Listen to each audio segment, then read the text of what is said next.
అనగనగా ఒక రాజు. ఆ రాజుకు 7 కొడుకులని చిన్నప్పుడు మన ఇంట్లున్న అమ్మమ్మలు నాయనమ్మలు కథలు చెప్పేది కదా. ఇక అట్లనే గీడసుతం ఒక నిజమైన కథ ఉన్నది, మేం చెప్తున్నాం ఇనుండ్రి. ఇగో నేరేడు పండు రంగుల నిగనిగలాడుతున్న గీనే గా రాజు ఉగాండా దేశంలో ఉంటాడు. క్రికెట్ టీంలో కదా 11 మంది అన్నట్టు గీనకు సుతం ఇంకొకరు ఎక్కువనే, అంటే 12 మంది భార్యలున్నారు. ఇక గాళ్లకు పుట్టిన పిల్లగాళ్ళందరూ కలిసి 102 మంది అయినరట.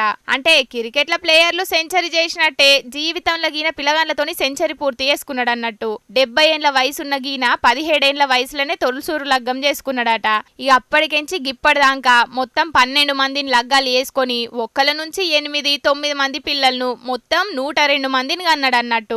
ఇక ఇప్పుడు గళ్ళందరికి లగ్గాలు అయ్యే వరకు ఆళ్లకు పుట్టిన పిల్లగాళ్ళతోని కలిసి మొత్తం 578 మందికి తాత అయిందట. పేర్లను మర్చిపోకుండా బల్లె పిల్లగాళ్ళకు కదా టీచరు అటెండెన్స్ రిజిస్టర్ పెట్టినట్టే పెట్టుకున్నాడు.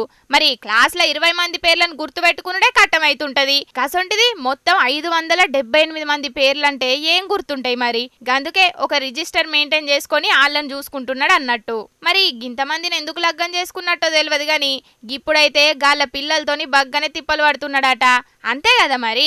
ఇప్పుడున్న జమానాల ఒక భార్య 2 పిల్లగాళ్ళంటేనే ఓగోళ్ళింట్లో లేని పంచాదులు అవుతుంటాయి. ఇక కుటుంబంలో గింత మంది ఉంటే పంచాదులు కావా మరి. ఈయన ముచ్చట సోషల్ మీడియాలో వైరల్ అయ్యే వరకు గీ పిల్లగాళ్ళతోని కలిసి గీన ఒక బడిని కాలేజీని ఆఖరుకు యూనివర్సిటీ నడిపియవచ్చని కారెడ్డం ఆడుతున్నారు కొందరు.